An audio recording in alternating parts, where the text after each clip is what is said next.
So hi guys welcome back my channel once again. तो guys इस videos में जो ये बीएड एमएड या बीपीएड एमपीएड के जो एंट्रेंस एग्जामिनेशंस के फॉर्म आप लोग भर रहे हैं, तो इसमें जो कुछ क्वेश्चंस आए थे तो उस क्वेश्चंस के मैं आंसर्स आपको यहाँ पे बताने वाला हूँ। तो चलते हैं क्वेश्चंस की ओर। तो ये क्वेश्चंस देख लें, जैसे क्वेश्चंस आप लोगों के ही हैं। अब जैसे क्वेश्चंस है, देखिए माइग्रेशन सर्टिफिकेट कौन सा भरना है। तो गाइस जो माइग्रेशन सर्टिफिकेट है वो आपको कॉलेज से मिलता है, वो आपको यहाँ पे भरना है, अपलोड करना है। अगर नहीं है तो बिना माइग्रेशन के भी आप एंट्रेंस एग्जामिनेशन के लिए जो है अप्लाई कर सकते हैं, ठीक है। अपीयरिंग में वेटेज स्कोर में क्या आएगा, देखिए वेटेज स्कोर में आपको मैंने जो है ये मैं आपको नोटिफिकेशन दिखा देता हूँ वेटेज स्कोर में क्या आएगा। अब देखिए जो वेटेज स्कोर है,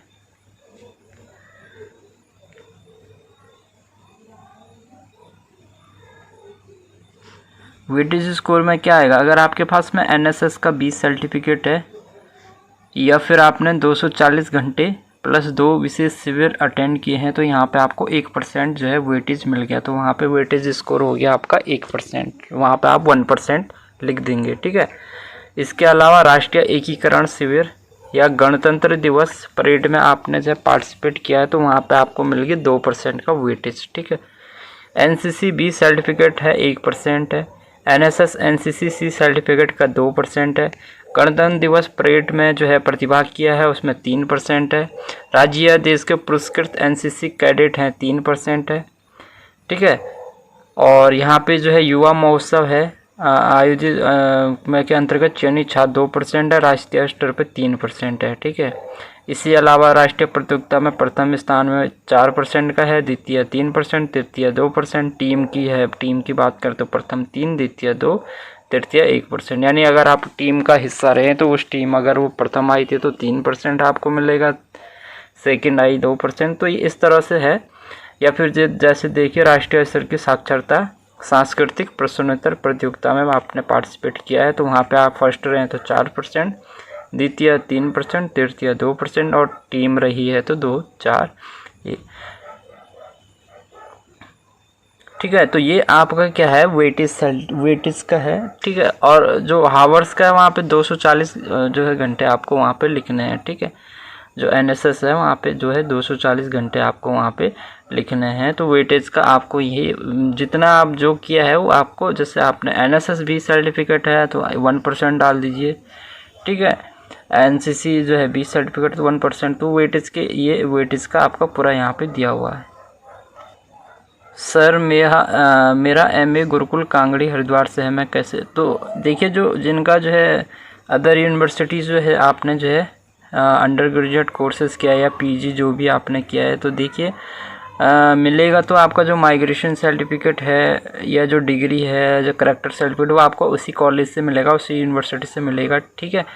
फ़िलहाल आप जो है डिग्री की यहाँ पे ज़रूरत है नहीं, ठीक है। आप अगर आपने जो है कर लिया है अंडर ग्रेजुएट की, अगर आपके पास में एमए आपने गुरुकुल कांगड़ी से कर दिया है और आपने बीए किया था, बीए की आपके पास में डिग्री अभी तक नहीं है तो आप प्रोविज़नल डिग्री के लिए अप्लाई कर दीजिए, क्योंकि एडमिशन के टाइम पे और काउंसलिंग के टाइम पे इसकी ज़रूरत आपको पड़ेगी। जो भी कैंडिडेट है, ठीक है। अगर आपका रिज़ल्ट आ गया है, 6 सेमेस्टर का रिज़ल्ट आ गया है, आपकी कोई बैक सारी बैक क्लियर है, कोई सी सेमेस्टर में बैक वगैरह नहीं है, तो आप प्रोविज़नल डिग्री के लिए अप्लाई कर सकते हैं, ठीक है।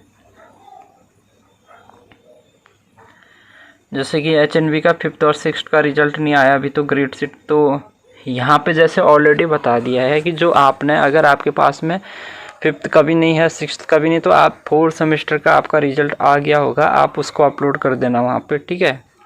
उसमें क्या होता है कि जो सेमेस्टर की जो लास्ट सेमेस्टर्स होता है उसके नीचे आपका टोटल्स लिखा होगा, ग्रैंड टोटल, यानी सारे सेमेस्टर्स के total, first second third fourth, तो वो सारे सेमेस्टर की टोटल लिखी है। तो आप जो है उसमें क्या कर सकते हैं कि केवल 4 सेमेस्टर्स का भी आप अपलोड कर सकते हैं अगर उसके नीचे ग्रैंड टोटल करके लिखा आ रहा है। ग्रैंड टोटल नहीं लिखा आ रहा है तो आप क्या करिए, जितने भी सेमेस्टर्स हैं आपको सबकी एक पीडीएफ बना के अपलोड कर दीजिए, ठीक है।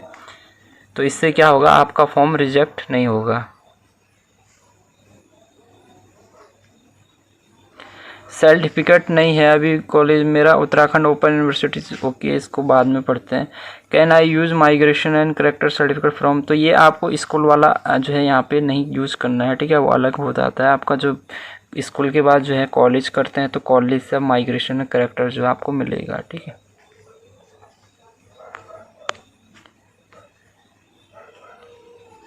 जो कोरोना काल में सेशंस लेट हुआ है उसका एग्ज़ाम्स हो गया है बट फाइनल रिजल्ट, तो ये मैंने ऑलरेडी बता दिया है कि जिनका भी जो है अपीयरिंग में डाल दीजिए, ठीक है। जितना भी आपके पास में रिजल्ट है जहाँ तक का भी है वो आप डाल दीजिए वहाँ पे, ठीक है। अपीयरिंग में डालेंगे तो कोई भी रिजेक्ट नहीं होगा।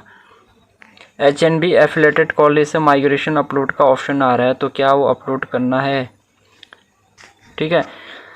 तो अगर माइग्रेशन है आपके पास में तो अपलोड कर दीजिए, नहीं है तो अभी ज़रूरत नहीं है, क्योंकि इंट्रेंस एग्ज़ाम्स क्या होता है, इंट्रेंस एग्ज़ाम्स में आप जो है अपीयरिंग के बेस पे भी अप्लाई कर सकते हैं। अगर आप पास आउट हैं उसके बेस में भी अप्लाई कर सकते हैं। अपीयरिंग में है तो आपको ज़रूरत नहीं है अपलोड करने की माइग्रेशंस करेक्टर्स, ठीक है, या प्रोविजनल डिग्री, क्योंकि अपीयरिंग में है अभी आप रिजल्ट नहीं आया, तो आपका रिजल्ट आएगा उसके बाद ही आप माइग्रेशन करेक्टर या प्रोविजनल अपलोड कर सकते हैं। अगर पास आउट है और पास आउट होने के बावजूद भी आपके पास में माइग्रेशन नहीं है, अगर आप कहीं पे PG वगैरह नहीं कर रहे हैं तो वहाँ पे आपको माइग्रेशन जो है अभी वैसे तो अभी ज़रूरत नहीं है, लेकिन बाद में आपको चाहिए ही चाहिए। तो अभी से आप जो है ये जो डॉक्यूमेंट्स अपने ओरिजिनल इनको जो है कलेक्ट करना शुरू कर दीजिए, क्योंकि बाद में आपको टाइम नहीं मिलेगा। सर फॉर्म को करेक्ट कैसे करना है, तो गाइज ये जो फॉर्म करेक्शंस का है HNB अलग से इसके लिए एक डेट निकालेगा, अभी करेक्शन का कोई वो नहीं है, ठीक है। एक बार फॉर्म सबमिट हो गया फाइनल, उसके बाद उसमें करेक्शन नहीं कर सकते हैं, बाद में इसमें करेक्शंस का ऑप्शंस आएगा।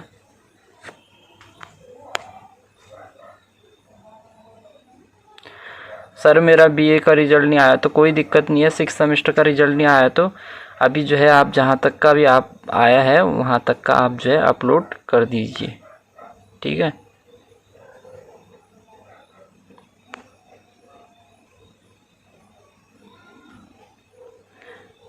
अपीयरिंग वालों के लिए माइग्रेशन और करेक्टर ज़रूरी, तो ज़रूरी नहीं है, ठीक है। जब आपका रिजल्ट आ जाएगा बाद में काउंसलिंग के टाइम पे चाहिए आपको ये सारे ओरिजिनल चाहिए, अभी तो फ़िलहाल ज़रूरत नहीं है इनकी। M.Ed के लिए B.Ed के साथ में मास्टर डिग्री भी जो होना ज़रूरी है क्या, ऐसा कोई नोटिफिकेशंस नहीं है कि आपका जो है अगर आप M.Ed के लिए अप्लाई कर रहे हैं तो आपका PG भी होना ज़रूरी है, ठीक है।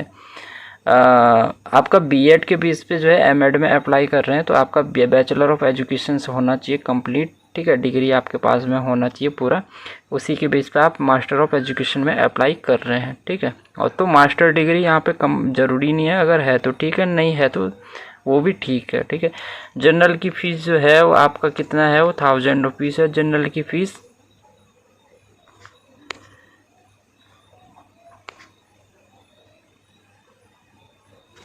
रीडिंग राइटिंग वाला कंपलसरी तो ऐसा कुछ भी नहीं है, अगर ठीक है वो आपके उस पर डिपेंड करता है। अच्छा, ग्रेजुएशन का जो रजिस्ट्रेशन नंबर है उसमें आपको इनरोलमेंट नंबर डाल देना है अपना, ठीक है। जो ग्रेजुएशन जहाँ पे आपका जो ग्रेजुएशन का रजिस्ट्रेशन नंबर मांग रहा है वहाँ पे अपना इनरोलमेंट नंबर डाल दीजिए। कुछ क्वेश्चन थे गाइज, ठीक है, बाकी अदर क्वेश्चंस भी आएंगे तो मैं आपको बता दूंगा, कुछ क्या आपके डाउट क्लियर हो गए होंगे, ठीक है। बाकी जो है आप मुझे इंस्टाग्राम पे भी जो है पूछ सकते हैं, क्योंकि कमेंट में हर किसी का क्वेश्चन जो है हर किसी का जो कमेंट शो नहीं होता है या रिप्लाई भी नहीं दे पाते हैं, तो आप मैसेज में भी आप पूछ सकते हैं। और जिन स्टूडेंट्स ने भी मुझे पूछा था इंस्टाग्राम पे तो मैंने उनकी पूरी हेल्प की है, और उनको मैंने जो एग्जामिनेशन कंट्रोलर का नंबर भी दिया था HNB यूनिवर्सिटी का, और मैंने जो डिपार्टमेंट के हेड हैं एजुकेशंस का उनका नंबर भी दिया था। तो आप जो है इंस्टाग्राम पे पूछ सकते हैं अगर आपको कहीं पे दिक्कत हो रही है तो।